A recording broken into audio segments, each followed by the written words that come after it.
via Brooklyn Digital.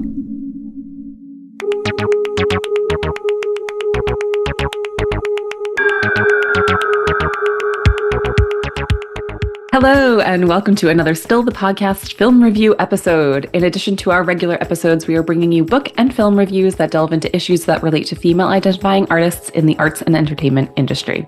I'm Danielle Joy. And I'm Cori Hundt. And today we will be talking about the movie It Ends With Us, directed by Justin Baldoni, with a screenplay written by Christy Hall, based on the 2016 novel by Colleen Hoover. As the discussion continues today, spoilers may be revealed. So if you don't want to have anything divulged ahead of time, please consider listening to another episode of our podcast and coming back here once you've watched the film, which you can catch on Netflix as of the release of this episode. According to Wikipedia, It Ends With Us is a 2024 American romantic drama film where the story follows florist Lily Bloom, who's played by Blake Lively, whose troubled relationship with neurosurgeon Ryle Kincaid, Justin Baldoni, is compounded when her ex-boyfriend, Atlas Corrigan, Brandon Sklenner, re-enters her life. Content warning, domestic abuse and violence. And a reminder for our new listeners that in this podcast we use the term female identifying. However, sometimes we do just say the word women, by which we mean it inclusively as anyone who identifies as female. We will continue to do our best throughout the podcast series to use the proper terminology and educate ourselves as preferred syntax continues to evolve. So, Danielle, I'm going to finally throw this back on you. I was waiting for this. Why did you choose this as one of the film reviews we should do? And perhaps you can talk a little bit about the inspiration for that. Yeah. So last year, when the whole controversy was happening over the release of It Ends With Us, I was watching the press tour with Blake Lively, Justin Baldoni, and Brandon Sklenner. And we'll talk about the press tour a little bit more, but it made me want to see the movie, but also not want to see the movie. It was so hard to watch the press tour and how they were talking about this film. And I didn't know what the film was about. I'd never read the book. I'd never heard of it before. But what I was seeing on other people's TikToks and Instagram about how the messaging was not what the movie was about, it made me simultaneously want to watch the movie, but also not give money to the movie because of the way they were treating it. And so I wound up not watching the movie at the time. And then this whole new controversy came out with the lawsuit between Blake Lively and Justin Baldoni. And now he has a suit against the New York Times for libel. And so now it's sort of back in front of our faces. And you had suggested that we talk about the controversy behind it because of Blake Lively's lawsuit and what she actually claims happens on set, which is very relevant to what we talk about on our podcast. You know what? Now is the time to watch the movie as well, because we really have an idea of what this movie was about and what all this controversy last year was about and how the movie sort of ties into what was happening on set as well. So to me, I was already interested in seeing the movie from last year because of the controversy. I think I would have seen it back then if the press tour wasn't so at odds with what the film was about, but I wanted to see it anyway. And I do like Blake Lively, but I'd never heard of Justin Baldoni. I'd never heard of him before, so I didn't know what his acting was going to be like. I'd never heard of Brandon Sklenner before either. So it wasn't like A Simple Favor that had Anna Kendrick in it, where I was like, well, I'm going to see it anyway because Anna Kendrick's in it. There was no other draw for me to watch this film back then. So that was my reasoning behind it, was I was already sort of interested in seeing it because I thought it was an interesting movie. When I finally found out what the movie was about, I thought it was an interesting movie to watch and how it had a very deep message that could help people. But the way the press tour was handled just it sort of turned me off towards it. But this new lawsuit about why that press tour went the way it went, now I'm way more interested and to see what actually happened. And then it made me more interested in seeing the movie again. So yeah, so I suggested we watch the movie as well as talk about the lawsuits. It's not just about the lawsuits and controversy after the fact, because it seems like a big part of the original issue was that how the press tour for such a serious and important topic was handled. And that's sort of what the dichotomy of the press tour versus what the film is about started that initial controversy. And then it comes out, oh, okay, they were instructed to say those things on tour and everything. So yeah, you really need to watch the film to get the full picture for sure. It's not just about, oh, this happened on set or something. It's the content of the film, which I think is integral to a very related issue. And it's interesting watching the movie, having read the news articles after the fact. If I had watched it last summer, I wonder what I would have thought about the movie perhaps different, how it colors it in a way. Yeah. And again, it's right. I feel like a lot now on this podcast about separating the art from the artist. I don't know. I mean, that's a common theme. Keeps on popping up for better or worse. So it would be interesting to watch it without that added lens on top of it. But yeah, it definitely became time. This is too relevant to what we talk about. We have to, dare I say, dive in. That needs to be our tag. We're looking for a new tagline. There will be merch, people. Okay, just wait for our merch store. Dive in is going to be. And avocados and dive in. The avocado, for those of you who don't know, is referencing season 1, episode 2. So go ahead and check that one out and you'll hear the avocado line. But yes, I want to start with our review of the movie because I also read the book. In the last week? Yeah, I read the book. Oh, wow. Impressive. But I will talk more about why I read the book when we talk about the press tour and the lawsuits and stuff, because that all ties into that section. But the review of the movie, we can just talk about separately as a piece of art, as a film to watch. Well, I'll just say this, but basically I remember last summer you had seen this online and we're talking about the film and talking about this controversy about how it was being poured on the press circuit. And I remember thinking, again, we don't know celebrities personally. I think we have images of certain people in our mind, but who they can turn out to be very different people, as we have lots of examples of in recent years with the Me Too movement downfall. But when you're talking about how, it's so weird Blake Lively's not taking this seriously, it doesn't seem to go along with how she's previously acted, how she's previously been portrayed, and it just seems so out of character from how her image in the media previously. And I was like, yeah, that's so weird. She's always been a very American good girl, and them as a couple have always been very progressive Hollywood, donating a lot of money to important causes and advocating for people. So it just seems so weird for her to be so out of touch with how important domestic abuse is, and it seems making light of it. And we had a whole conversation about it last year. To me, I was like, this just seems so off. This is so odd. Wow. I can't believe that's how she would act and everything. And so then as soon as I saw the article break that she sued, I was like, I gotta tell Danielle this. And then I was like, oh my God, this is perfect. Still the podcast fodder. And then you were like, well, we definitely have to watch the film. We need to get the full picture about all this. So again, I realize we're kind of talking, but honestly, and I know this is probably not what anybody on the film wanted, but it's also integrally linked at this point, especially given the subject matter that the film talks about. But anyway, that's my response, but we should definitely talk about and I'd love to hear more about the book as well, but the film itself and what you think it set out to accomplish and what worked, what didn't work, etc. If you have some beginning thoughts. Yeah, so it's going to be really hard for me to talk about the movie without talking about the book too. So I'll probably fine. You can dive in. Yeah. I'll dive in and out, Cori. I'll just, just dip your toes in the pool, get back out. I don't know. I don't even love swimming that much. Why am I always diving into Well, I'll just say, first and foremost, I really like the movie, and having read the book, I think it fixed a lot of problems that I had with the book. The characters are way more fleshed out in the movie. The arc just felt more real. Things didn't feel, it just felt more natural in the movie. In the book, it felt a little bit weird. But I really appreciated how they dealt with the theme of domestic abuse in this film.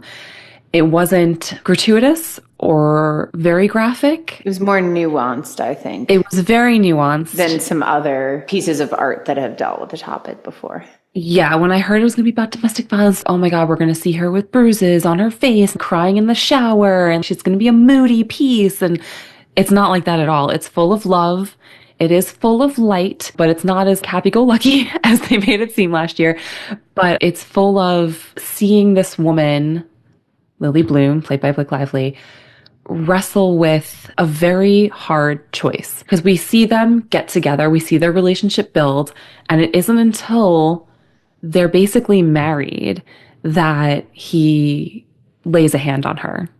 I think once happens before they're married. Maybe in the movie it happens in a different timeline. But basically she's able to just explain it away. And then she thinks about her mother's history with abuse with her father. So there are these flashbacks in the movie to Lily's life as a child growing up in a home with an abusive father who only abused her mother, never really abused her. But she could see it, she could hear it, she could see the effects of it on her mom. And she always thought, why didn't she leave? Why did she let him do this? And then she gets in a relationship that's similar. At the point where we see Lily's dad and mom, it's progressed pretty badly, but we see the beginnings of it with Lily and Ryle and how it could blossom into something like her mother and father's relationship. But at this point in time, it's easy to explain away. It's almost accidental. It's, oh, he didn't mean to do that. Those are the steps that happen. Like, how much can you tolerate continues to go on. So I really thought the movie did a good job of showing us that. And I also really liked the way that they didn't immediately show the audience that it was his fault. I really wanted to talk about, I thought they did a brilliant job editing it. They basically showed these few incidents and they clearly filmed the whole scene, but when they cut it, when you're first seeing it, they show it up to a point where you as the viewer don't know, was it an accident or not? So for example, again, spoiler, something's on fire in the oven in the kitchen and they drop it on the floor and she goes to help and it looks like they kind of just collide. He's taking a thing out of the oven and she's trying to help and then somebody's burned and he's throwing his hand up because he's burned and that accidentally hits her in the face and then she gets a black eye. I could see how from an outsider they might be like, oh my God, did he hit her? But really it was just an accident and that's how it's cut to that point. And then later in the film, so they go through a few of these incidents, but then later in the film, they show the second half, I'd say, of these scenes, or perhaps from like a slightly different angle. And you see that it definitely crosses a line, a DA line. And oh no, she went to help and he was frustrated and he punched her in the face and they're arguing and they kind of say, oh, did he shake her or did he just grab her? Or no, he actually pushed her down the stairs. And so I thought they did a brilliant job of showing the viewer one piece and then essentially showing you the whole story later on in the movie. And I think that goes to they did a really interesting job about that fine line. Like you said, it's not like he was just there from day one beating her with a belt. How nuanced it can be, how subtle it can be, how somebody who especially is so in love and really trusts somebody. And you're rooting for them. Yeah. You like him. He's a neurosurgeon who saves small children. Although I will say, we watched it on a plane and Ian and I were watching it together and there are creepy vibes. And I think that was on purpose. Right? Yeah. I wonder if the book is the same. And again, is this my lens of the controversy, knowing the whole controversy and how their interactions, I'm really putting under a microscope them as actors, not as their characters. I'm wondering because I know the controversy, am I finding it creepy? Or was that purposely how they're playing it as the character that he's got a little creepy vibe to him or something's off, right? And then you realize later, oh, there's this whole underlying backstory. And I think the creepy vibes are on purpose, right? So when I was reading the book, the opening scene where she meets him on the rooftop, there were like 3 or 4 instances where I was like, red flag, red flag, red flag. Yeah. Don't go anywhere near this guy. And the book is a little more linguistically graphic. So he says the F word and things like that. But the movie, I think, is not rated R. So, or maybe it is rated R because of content, but he definitely doesn't curse in the film. And I thought that was an interesting choice. But there's a scene on the rooftop where they do their naked truth thing. And he says, naked truth, I really want to fuck you right now. And I was like, you just had this whole conversation about other really personal stuff. And then you just hit her with that red flag, get out of there. Is that how it is in the book? That's how it is in the book. Yeah. Okay. And on the rooftop, I think in the movie, he does say something like, I really want to have sex with you right now. But to me, that wasn't as forceful as the fuck you line. And then it comes back again in the book later on where he says it again to her in the flower shop where he accidentally comes back into her life for the first time.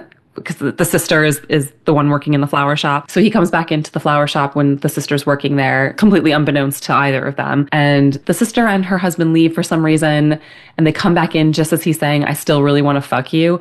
And the sister's like, oh my God, Ryle, did you just say that to my boss? Stop it. And in the movie, it was more, don't take her from me. She's mine. It was more playful. And that didn't actually happen. But in the book, that's bad. Yeah. No, there were definitely some, I don't want to say plot holes isn't the right, not as in like gaping plot holes are like, what happened to that character? They just disappeared. I don't mean it like that, but there were certain things that I was like, oh, that's not fully explained or that's not really developed. Oh, interesting. Yeah, you do get more of, well, here, I'll do my like half book, half movie review for you. So the book, I had a really tough time reading the book. And you read it after you saw the film, just to be clear. I read half of it first, and then I saw the movie, and then I read the second half of the book. Totally. Well, just because of my schedule, that's how it worked out. I remember it was half the book because I was on 49% in my Kindle and I had to stop. And then that night I went on Netflix and I watched the movie, and then I finished the rest of the book. The first half of the book, I was like, this is terrible. I really hope the movie's better than this. It was so bad. There are a lot of extraneous characters in the book that make absolutely no sense. And they got rid of all those characters in the movie, which I was very grateful for. Interesting. Okay. The movie fixes a lot of the problems I have with the book. The characters are all the same in the book. I know nothing about these characters except for the fact that Ryle and Lily are hot and the sister and the husband are rich. That's all you get from them. And there is the whole backstory. You get to hear about Lily. You get to hear about Atlas. Atlas has a little bit more to him because he bakes and he likes to cook and he talks about his love of Boston. And there's more about him. And I think the fact that it was written as a first-person narrative from Lily's perspective, you don't really get a lot of the nuance of the other people. You just have what she says, right? And all she says is, he's so hot. Ryle's so hot. And then all you get is, I know he would never hurt me. I know he would never hurt me. And we're supposed to take that as fact, right? That's not fact. You're an unreliable narrator, right? Yeah. I think that was part of my problem with the book. And there were a bunch of extraneous characters, a roommate that comes in and out that also had no personality, a gay friend from a job she used to have that also had no personality. And then they're also 23 in the book. She's 23 or 22 or 23. Oh, really? And he's 28, 29. He's a med student. He's doing residency. And she works in a marketing firm just out of college. And then her father dies in the beginning. That's the whole, catalyst to her being on the roof. And they talk about that. And she gets an inheritance from him. And she quits her job and uses that inheritance to open up the florist shop. And Ryle is still working as a resident. That was a plot point I found. There are a couple things, not to interrupt your flow, but it was all of a sudden she bought the lease out for the business to renew it and everything. And I was like, oh, she must have borrowed money from the mother, because the insinuation, they weren't like Elon Musk rich, but they were, he was the mayor of small town, like upper middle class, based on the nice house compared with Atlas's homelessness, etc. So must have gotten the money from the family or something. So I was like, where did this loan come from? Resident would not be able to live in that building with that kind of money. Ryle lives with his sister. So the apartment, he lives in her apartment. No. Okay. So in the book, he lives in her apartment. She has the whole top floor. Yeah. Sense. And in this one, they live like right next to each other in the movie, which I thought was fine. That was fine too. There was a whole thing about them moving into her apartment and then them moving back into another apartment that he bought for her. The movie fixed that. It was just like separate apartments. Fine. Yeah. Okay. In the book, she's 23. In the movie, Blake Lively's clearly not 23. So I thought it was good that they didn't try and force her to be a 23-year-old college student, because I was like, how is this going to play out? Okay, well, she's worked for a few years, saved up some money. She maybe got some money as inheritance from her parents. Her parents are obviously middle class. That whole thing really fixed it for me as well. So I was glad. And then obviously Ryle is older as well, and he's a neurosurgeon now. So part of my whole problem with the whole first half of the book is that everything works out for them. So she's a 23-year-old. She's like, I couldn't possibly be in a relationship with anyone unless they were in a relationship with me. I couldn't possibly do a one-night stand. And then all of a sudden he's like, well, I could never do a relationship, but for you, I'll do it. Okay, so that worked out for her. And then she's like, I hate my job. I should open a florist. And then I don't know if it'll happen. Her mom's like, it might not happen. Why did you do this? You quit your job. And she's like, I don't know what I'm doing. I opened a florist shop. And then when Alyssa comes in, Alyssa's like, what's it going to be? And Lily is like, oh, I don't know. I want it to be a florist shop, but I don't want it to be like other florist shops. I don't know what I want it to be. And then Alyssa says, well, florist shops are so lovely and dainty and pretty and happy. And then Lily says, we're going to do the opposite of that. So really, it was Alyssa's idea, sort of. But in the movie, Alyssa says, I hate them, because again, we find out later this whole their backstory. But yeah, it really showed her as this was her lifelong dream. And yeah, there were a few things also. This random woman waltzed in, and then they became best friends instantly. And then she said, I hate florist shops. And she's like, I'll work here. And then yeah, that was weird. That didn't happen in the book. And then it made sense in the book. Lily Bloom had other friends. Where are her friends? Where's her life? She just kind of entered his entire life, and which I guess happens sometimes. Those people disappear in the second half of the book. So it is true. What you just said is true. She enters his life and maybe everyone else disappears. Part of the domestic abuse situation. You're totally wrapped up and you kind of lose your own family and friends that you I didn't even think of that, because it's not even really mentioned in the book. I think we are supposed to assume that she still has friends, but they talk about how she works all the time because she opened up this florist shop, and he works all the time because he's a neurosurgeon in residency. And so when they have time, they only spend it with each other. So there's all this talk about that. But she didn't really have any friends in the beginning of the book. Anyway, it was very strange. And they also talk about in her flashbacks, she doesn't really have friends in high school either. She's got that frenemy that, makes fun of her for kissing Atlas. So she sort of feels like a loner anyway in the book and in the movie. So so in the movie, she has this lookbook of ideas that she wanted for this florist shop. And I was like, okay, they fixed that too, where it was her idea, not some random person on the street. I like the meet cute for her and Alyssa in the book better than the movie because, again, she does say, I hate flowers. She doesn't say that in the book. How are you best friends with someone who hates flowers? But she says, I hate flowers. And then Lily says, well, it's going to be like this dark version of it. She's like, oh, okay, in that case, I'm in. But then Alyssa explains it later in the movie. I hate flowers because of my brother's funeral. Yeah. Was that the same in the book too? I'm wondering. Yeah, it came about more naturally in the movie, which I appreciated.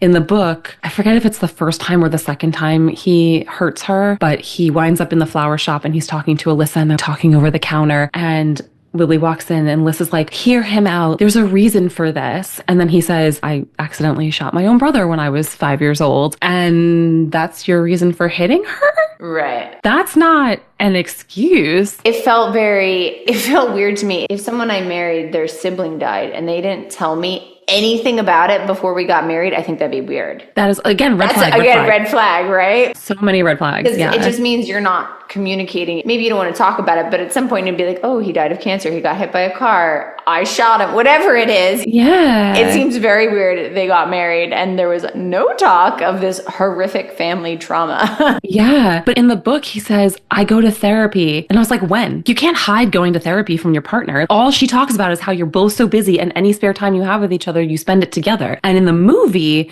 he says, I will go to therapy. I will get help. And I thought that was a better way to fix that as well. But again, and at that point, it was too little too late because that was the very end of the movie and she had already said she wanted to divorce him. I thought there was also a good line that Alyssa said when she first hears that her brother hit Lily, where it says, as a sister, I would want you to forgive him, but as your friend, I would never forgive you if you went back to him. And I thought that was a very poignant way of putting it, that pull of different relationships in your life and what does forgiveness mean and where is the line? I mean, I think that's a huge, again, I'm lucky that I'm not speaking from personal experience with this, but it's like, what is that line? And I think it's so easy for outside people to be like, well, just leave him. Yeah. Without any understanding of all the issues associated, how difficult it is financially, emotionally, everything else, but also what is the line? If one person once slaps you and they say, I never do it again, they go to therapy and they don't do it again, what is a second chance? And what does redemption mean? And what does that say about trust and everything?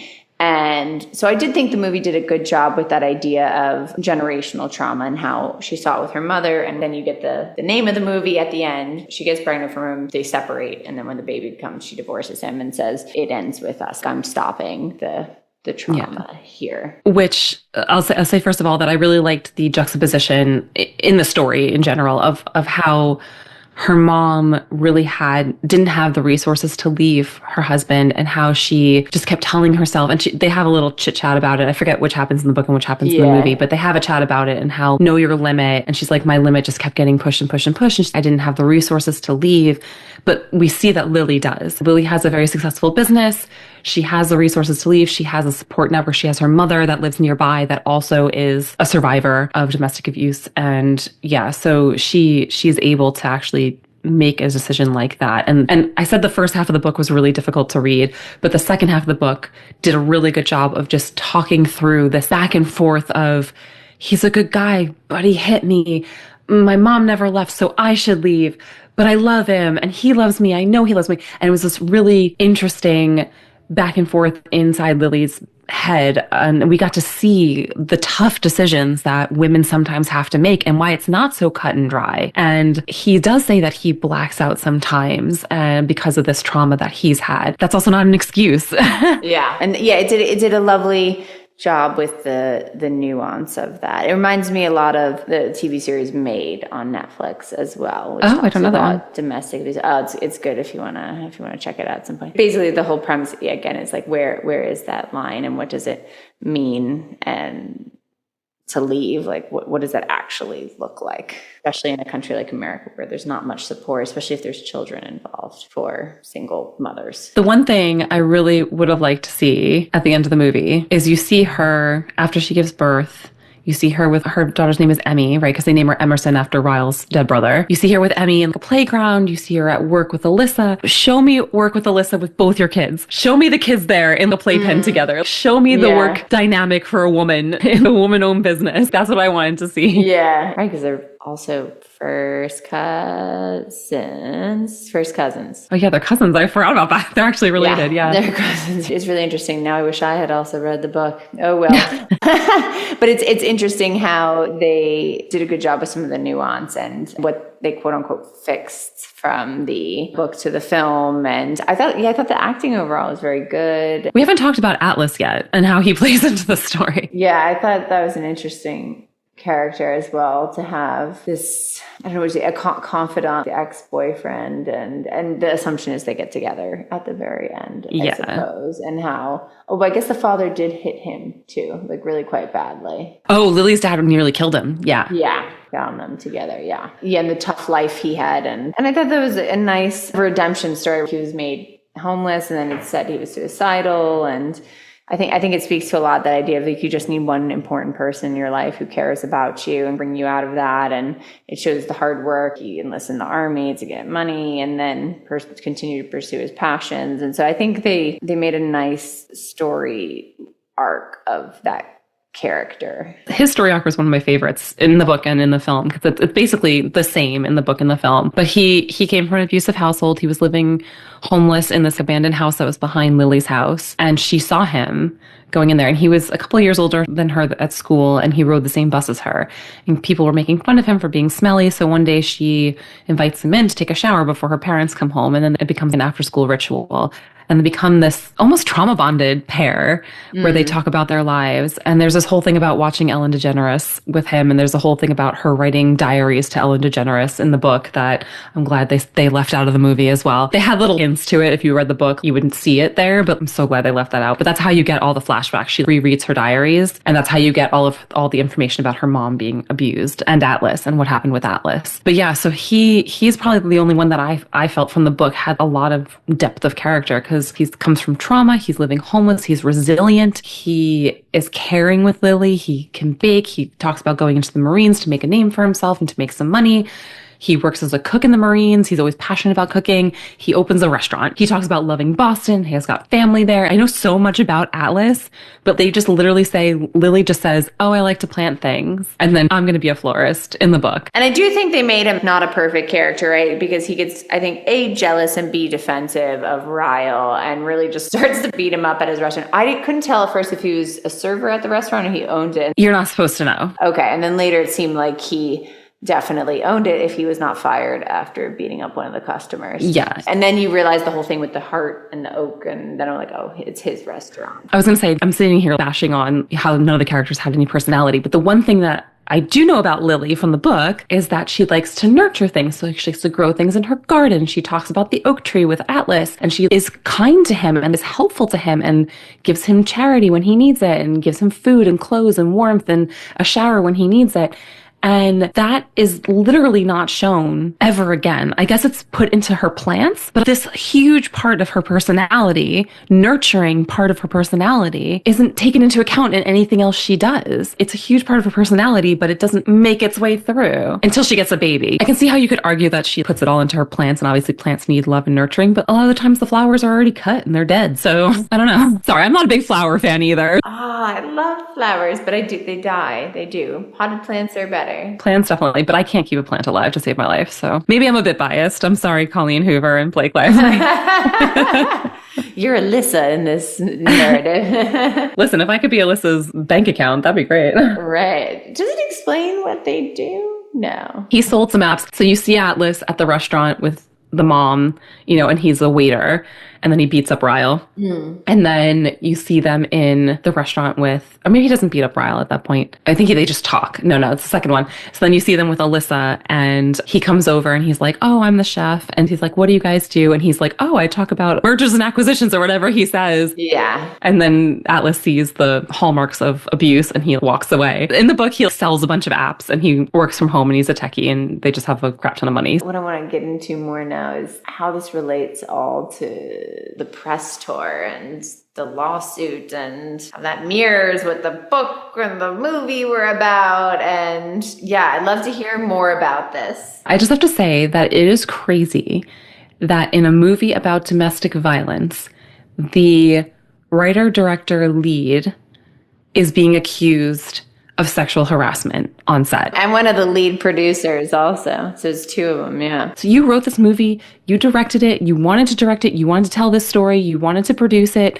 you wanted to star in it, presumably because this is an important message to get out there and that women should not be treated this way. And then now there are reports of you being a sexual harasser on set. So it just blows my mind that that could happen. Did you want to tell this story because you wanted to show that maybe men aren't so bad when they hit their wives? I don't understand. Well, I saw a lot, again, I just saw a lot of noise on social media about how, in theory, Justin Baldoni portrayed himself as very progressive, a feminist, blue state liberal in the work he chose and the way he conducted himself. And people were accusing him of this notion of being like faux feminism, of doing it because it makes you popular or it's the thing you have to do. Kind of how people will say something, basically what you say to your friends when the cameras are turned off, and the jokes you would make is not what you're doing in your public life and your public persona. And so that's what people are now saying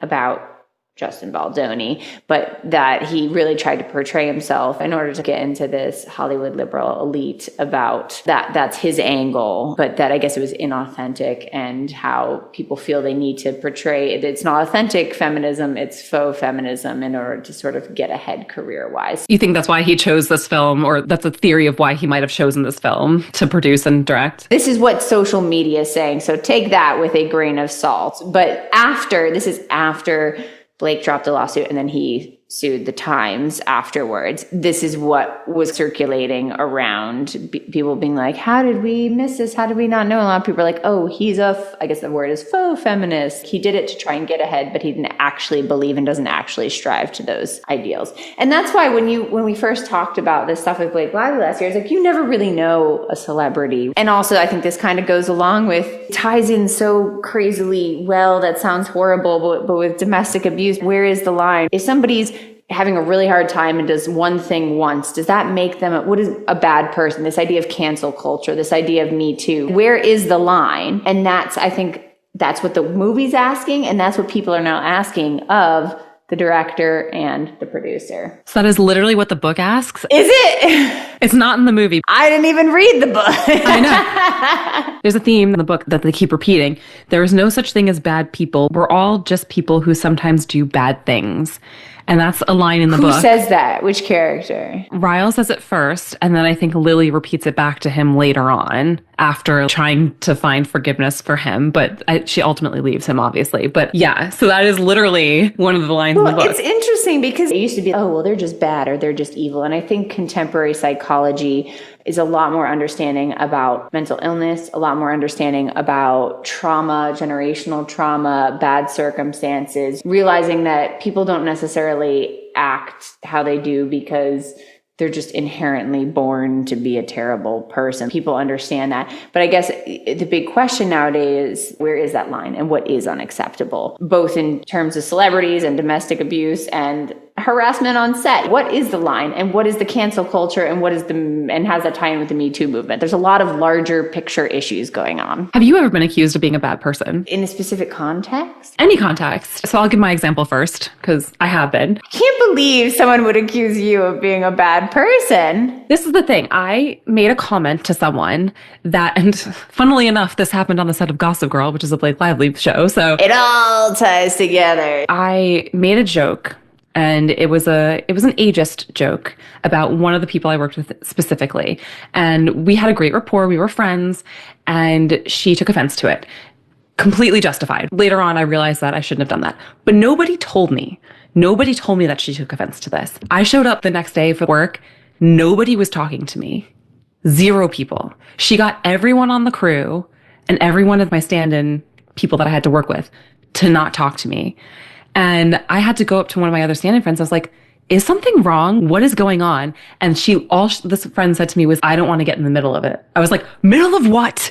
Middle of what? Like, what happened? Yeah. So eventually I found out what had happened. It was this joke I had made and she was offended by it. I went up to her on set as soon as I found out about it. And I was like, can we talk for a second? And we had a heart to heart. And I apologized. I said, I'm really sorry. That'll never happen again. It wasn't meant to be offensive. I was actually, the joke I made was an ageist joke about how older people can play great roles, but she took it in the way that I was calling her old, right? Which completely justified. Yeah. It totally could have been taken that way. Totally my fault. That seems like something that they should not have gotten everyone to give you the cold shoulder over and the misinterpretation of a comment. But, that's just me. But I apologized to her, and all of a sudden people started talking to me again. I didn't lose my job over it. And I felt bad. I really did feel bad. I have respect for you. I didn't mean to make fun of you. I didn't mean to offend you. I'm really sorry. But we were never friends after that. Fine, whatever. But was that like the one bad thing I did? I'm not a bad person, but I did a bad thing, right? I said a bad thing. So. But that's where I think communication is so important, because all she had to do. Tell me in the moment. Was tell you in the moment, or maybe even if it was bothering her at night, come back the next day and be like, hey, like, just so you know, that kind of rubbed me the wrong way. In general, like, please don't say that to me, or, it's not a nice thing to say. And then you apologize. But that to me is a very immature. I'm not saying your comment was correct, but I'm just saying it's an immature way to handle it. The right way is to go and be like, hey, actually, I have a problem with this. Can we work on that not happening again in the future? I talk about this just because it was like one of the first times I'd been called out on something, and I really appreciate being called out on things. Yeah. But you're right. I wish it had happened earlier, but I'm glad she called me out on it. I want to learn from my experiences. I want to make sure I'm not saying offensive things to people. I want to make sure I'm talking to people with respect in the way they want to be treated. And maybe I just wasn't reading the room and I wasn't sensitive to her background or whatever. So I'm not mad at her for the way she handled it. I actually think it's kind of funny. It ties into this because it seems like, again, I'm not on set. This is all, we're getting this from the news. Disclaimer, I wasn't there. I don't have the insider information. But it seems like there was an issue even before filming started, and they called a meeting and they got an intimacy coordinator and they got a contract. I don't know when this all happened, but at some point there was a come to Jesus moment, and they tried to rectify a situation honestly, openly. It's right. This moment of communication. Hey, these things have been happening. We're not cool with it. We don't feel safe. We're willing to still work if we can make this better. It seems like that happened on this film. And then instead of being like, oh, okay, I'm sorry, cool. Yeah, no, you're right. I got out of hand. I thought we could talk in a way that you're actually not okay with. Then it became, oh, you brought this up? Well, I'm hiring a smear campaign publicist. Yeah. It seems like instead of being a grown-up and being like, ooh, we took it too far. I'm sorry. Yeah, let's go back and be professional and do this right. We're like, what was the quote? I want to bury her. Oh yeah, we can bury anyone, but we can't say that to him. So that's why I bring it up, that it seems so relevant, your anecdote. This person created a smear campaign against me. Yeah. Right. But literally when, and again, I don't know the situation. I wasn't there on either thing. I'm just saying it bothers me when people can't be adults and communicate and be able to say, I'm sorry. It's so hard for people to say, I'm sorry. Yeah, I 100% apologize. Yeah. I also felt weird about that apology too, because it had been a week or two, because obviously I didn't work every day and she didn't work every day. So it had been a week or two. And I somehow feel like she thought the apology was coming because I was getting this cold shoulder from everyone, but I was genuinely apologizing. It was one of the weirdest things in my life, where it was the first time I've been called out on anything. It was the first time I realized, oh my God, I think I'm a good person, but wait, sometimes I might do things that some people don't think are good. That being said, I don't think you should ever hit anyone. I don't condone domestic Back to abuse. the line. Yeah. But I also wanted to say something about the lawsuit and what I don't understand about the lawsuit. Here's the timeline, and here's where I'm a bit confused. They started filming in 2023. Then the strike happened. So they ceased production. And then Blake Lively called this meeting. According to her lawsuit, she called this meeting on January 4th, 2024, before they resumed filming. So they'd already filmed some stuff, so obviously things had happened on set. There was a break. The break was the strike. It wasn't her like having the baby. Not that I know of. It seems to just be the strike, or maybe it was both, right? Because they obviously didn't start filming until later, and she had like just had her baby. So yeah, maybe it was both of those things. The strike happened because obviously the strike ended in November, so they had the meeting in January, and then they started filming. I don't know when they started filming after that, but maybe she had the baby and needed an extra couple of months or whatever. But yeah, so she called this meeting to say all these things, having an intimacy coordinator, I'm going to say demands. That sounds so derogatory and sounds so mean. She had some demands about no more showing pornography or naked photos of the producer's wife. So weird too. You know, really things that should not have to be written into a work contract. That should just be common sense, I'm afraid. Which is so specific that you have to believe it's true. I wouldn't just come up with something that seems so out there like that. If I was on a set, we are having a meeting and I need to demand that you stop showing me pornography on your phone, I wouldn't say that if you hadn't already showed me pornography on your phone. And part of this new contract of all these demands that she had was to not face retaliation for exercising her right to feel safe on set, which I don't think her demands, they weren't like, I just want green M&Ms in my trailer. Yeah, it was, don't come in my trailer when I'm naked. It was, I want an intimacy coordinator. It was, stop showing me pornography on your phone. Don't show me naked pictures of your wife. These are like things she should not have to ask for. They should just be given from the beginning. Yes. You have to think, what happened that these are it was long. There were a lot of them. And then the fact that she had to write in as well, I don't want retaliation, also means that she feared retaliation, because that should just be a given as well, because it's a law. That's the law. You should be able to not be sexually harassed on set in the workplace at all. The general flow, I think, is clear, and that's that this came out last summer. She got negative press. It seemed very bizarre how it was toured versus what happened. Then 6 months went by, she sued, and then he sued the Times for libel. And now they're talking about suing Blake and Ryan. Yeah. Should we do a moment of stillness? Are we ready? Yeah. I'm frustrated by the whole sexual harassment for women on set. The movie very nicely does not have anybody not believe the woman, but this lawsuit shows that people are very willing to not believe a woman when she says something happens. So in terms of domestic violence or sexual harassment, anything that can be considered he said, she said is only really ever said when a woman is accusing a man of something. So I really hope that this gets resolved. I hope that whatever happened on that set comes to light and there's justice for the injured parties at hand. And I think to that end, just to build on that for my moment of stillness, what this kind of reiterates to me, and I think perhaps in 2025, more now than ever, critical thinking skills. Because I got caught up in it too. I think it just goes to show that sometimes we don't know the whole story. We don't know the whole picture. And it's really important that we have that critical thinking and say, something seems off about this. Something seems weird. And why could that be? I don't know all the details of this case. Let's believe women. Let's believe men when they are accusing somebody of sexual harassment also. But let's believe people and let's think critically. If you or someone you know is experiencing domestic violence, please call the National Domestic Violence Hotline at 1-800-799-7233 or visit www.thehotline.org. This has been Still the Podcast film reviews of Via Brooklyn Digital Production. Be sure to check out the current and past seasons of Still the Podcast for free on Spotify, Apple, or wherever you listen to your favorite podcasts as well. Finally, follow Still the Podcast on Instagram and Threads at Still the Podcast for updates on new episodes and continued discussions. Also, if you have any suggestions for future episodes or topics, or if you'd like to be a guest on the podcast, please feel free to drop us a line on social or submit the form on our website, viabrooklyn.org. Until next time. Via Brooklyn Digital.